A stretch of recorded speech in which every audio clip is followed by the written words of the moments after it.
Hi there, and welcome to the Skylight Books author reading series. If you'd like to learn more about us and our many upcoming author events, please visit skylightbooks.com, where you can browse our inventory, buy books, and join our Friends with Benefits Club. You can also follow us on Twitter, Tumblr, and Facebook. To speak to a real live bookseller like me, please call 323-660-1175. Thanks for your support, and enjoy. Nick Zinner plays guitar in the three-time Grammy-nominated band Yeah Yeah Yeahs and hardcore group Head Wound City. His photos have been published in 4 previous books, as well as in the New York Times, Vice, and Rolling Stone.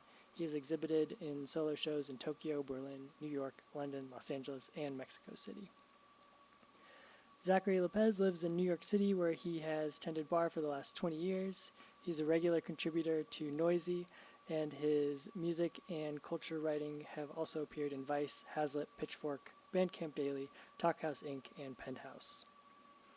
Stacy Wakefield's artist books published for many years under the imprint Evil Twin have been collected by institutions including the Museum of Modern Art in New York and London's Tate Modern. Her first novel, The Sunshine Crust Baking Factory, was published by Akashic in 2015. She lives in the Catskills and Brooklyn. We're thrilled to have them here in the store this evening. Please join me in giving them a warm welcome.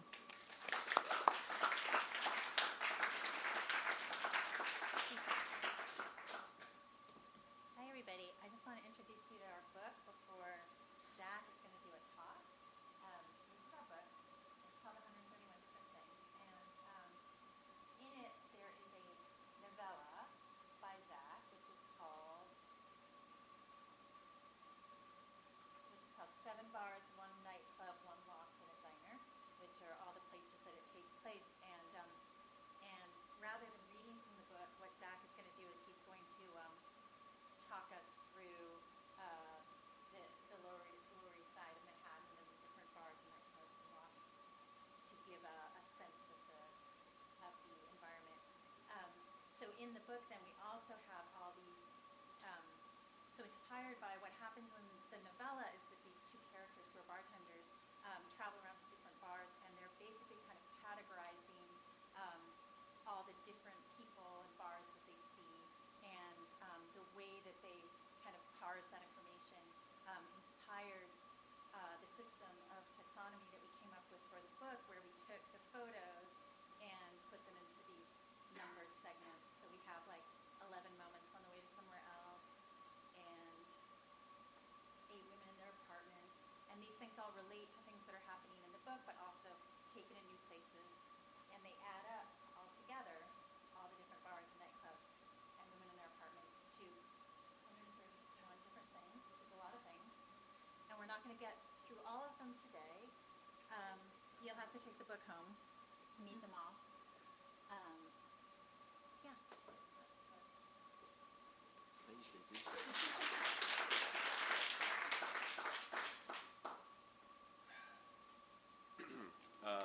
And also, you'll have to forgive me, I have a cold, so I'll be a little scratchy, and for the love of God, don't shake my hand through the reading, tempting as that may be.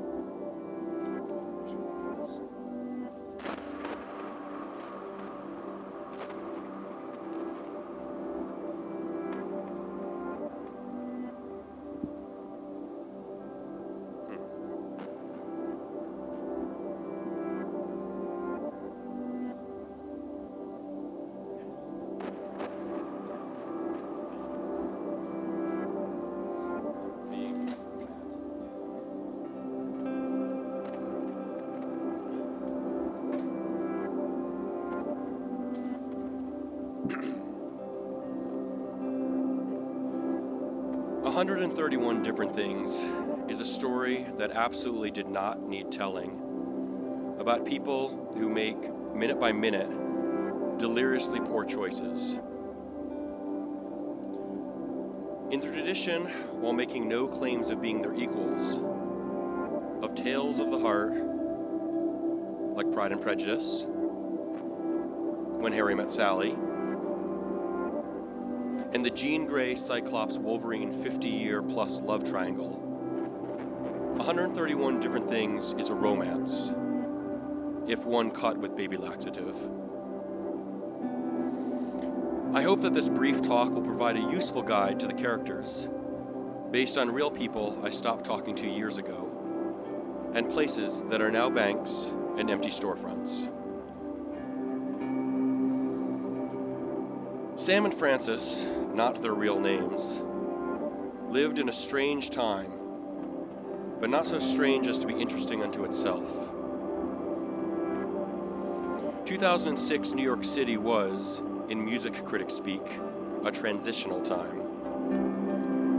A vague and uncertain time when the Strokes backlash was realized as unsustainable, and people were just starting to feel out calling firefighters assholes aloud again. Being bartenders by trade and having cashed in their larger dreams by roughly the year 2000, the label signing frenzy that consumed gentrified Brooklyn in the early aughts barely touched our heroes. For the purposes of this discussion, let's assume that everyone here has a passing knowledge of New York geography that one can assume of anyone who has seen more than 3 episodes of Law & Order. Back when it was pure procedural, and before they tried to Scully and Mulder the sex crime whites with interminable backstory. Our tour of 2006 New York is incomplete by both time constraints and Sam and Frances' aversion to traveling above 14th Street. It should also be noted that by 2006, most of the real action was in Brooklyn. But this is a story about holdouts. The home base of our heroes, where Sam first hears that his one true love, Vicki, is drinking again, and therefore is again capable of loving him, Sam's Ithaca, if you will, is Pim's Cup,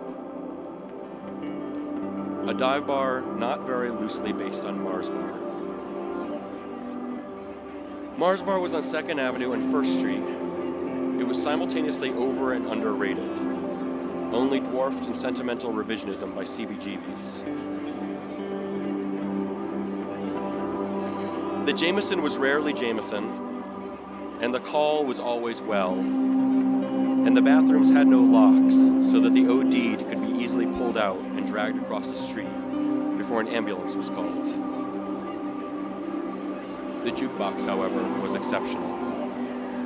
With its soundtrack, innumerable mid-level New York rock personages entered into and occasionally consummated their relationships with their future ex-wives and husbands in the bar.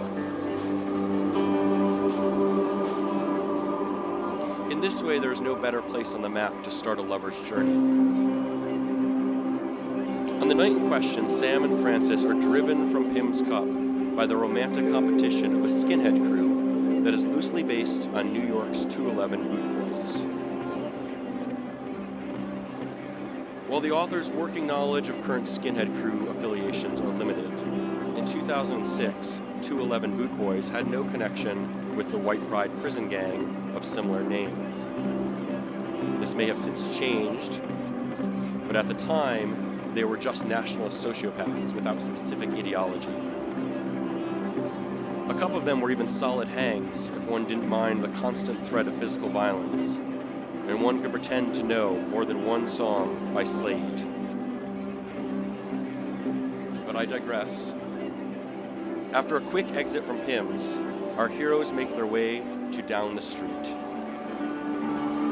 a bar somewhat based on the late lamented bar Lit. Lit was a cave with a gallery in the back, with exactly as many bathrooms as it needed to service a crowd prone to long group meetings therein. How one felt about Lit is entirely dependent on how one felt about Interpol after Carlos D left. From down the street, Sam and Frances continue their search for Vicki to the C building. C Building is based on the Blue Building, an expensive and glamorously ugly high-rise apartment complex that, while not built till 2007, symbolizes just about every corny thing that has happened to New York City in the last 30 years. Our narrator has only been inside it once, but there truly were, amongst all the bottles of cucumber-infused vodka, multiple copies of Infinite Jest in the apartment he visited. We almost changed that detail, thinking the joke too obvious. After failing to find Vicki on Essex Street, it's just a short jaunt to where the Ironweed stands. A dash of Manitoba's, Handsome Dick Manitoba's pool table and rock poster emporium on Avenue A, mixed with the roughneck clientele of Double Down, topped off with nostalgia for Motor City, a bar so good that the collective hepcat unconsciousness forgot that it was an actual Detroit theme bar. Mainly, Ironweed is inspired by 9C, a bar that few cared about, but where the author first heard Paul Bear of Sheer Terror DJing goth, soul, and sketchy boy anthems. Confusingly standing at the exact address of 9th and Avenue C, the Duchess says is next on our itinerary. It is a tribute to La Nouveau Justine, an S&M cafe that was actually on 1st Avenue and long closed by 2006, but was alive enough in Sam and Francis's memory. It was, after all, a sadomasochism-themed bar staffed by actual dominatrixes, to be willed back into existence so they could visit it and hope to find Sam's amour.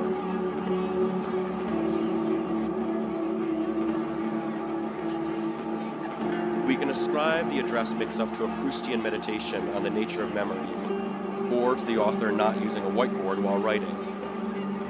Either way, as in many submissive relationships, our heroes don't find what they're looking for, but frustration is its own pleasure. Plus, the drinks are free because they're in the industry. At this point, Sam and Francis stop at a bodega to, as I've been assured that every scene must move the narrative forward, get some Little Debbie snacks.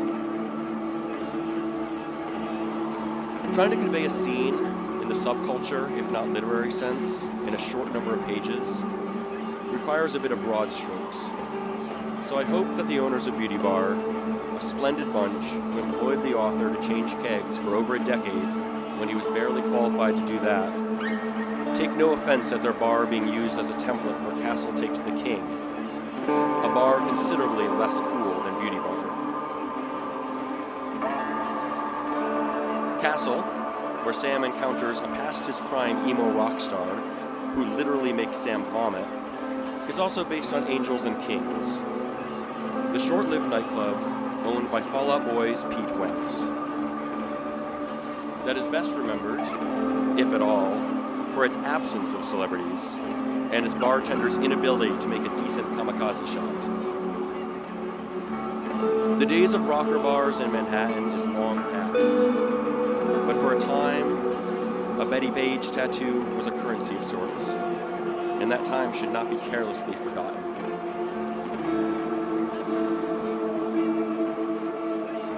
After a brief stopover back at Pim's Cup, Sam and Francis judiciously decide that they need drugs to continue. Anyone who has been in love before knows the feeling or something akin to it. In loving and reverential tribute to such New York stalwarts of desire as the cock, the fat cock and the hole, we journey to the Package, located on Attorney Street, where the rock club Chenet once stood. At the Package, they hope to find stimulants, and instead find Sam's ex-wife Aviva dancing on the bar to Depeche Mode, symbolizing the, for good or ill, attraction gay bars have for the straight world. Cocaine, good music, women dancing without fear of molestation. They attain drugs. Sam hurts Aviva's feelings. Our heroes, again for good or ill, continue to conform to a type. Revitalized by the bounty of South America's suffering, Sam and Francis return to Avenue A, where they enter the generically named underground. Based on a half dozen bars that I honestly can't remember the names of. Bars with pictures of John Lennon in a New York fucking City shirt. And stripper poles, and overpriced drinks served by attractive men and women who wanted to be models or actors. At the underground, Sam and Francis again fail to find Vicki, and their nerves fray, and their barely sublimated cruelty comes to the fore as they get the door guy beat up for the crime of having/being a bravery-esque faux hawk, and also being more successful than them.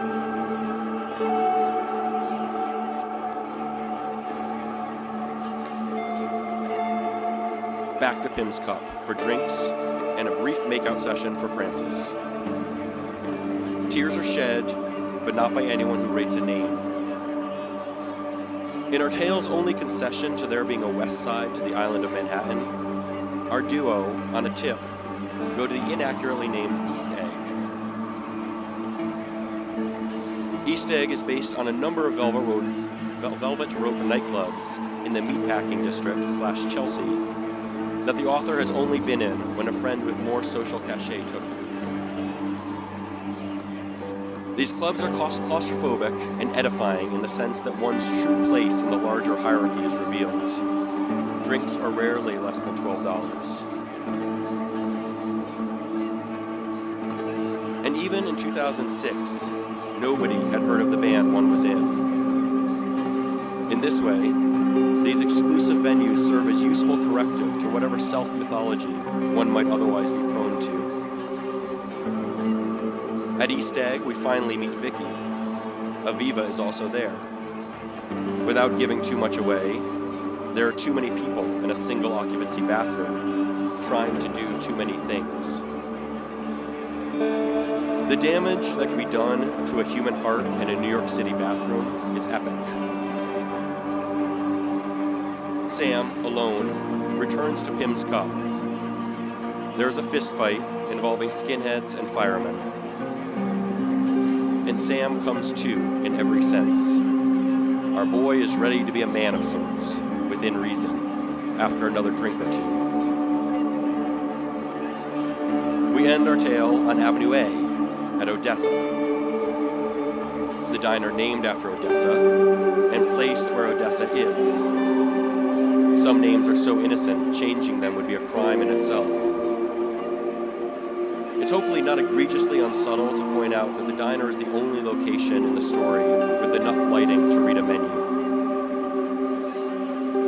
Like the New York love stories that precede 131 Different Things, Desperately Seeking Susan, After Hours, King Kong, certain geographical details are left undisclosed. When our lovers leave together for home, their destination isn't on any map. Thank you.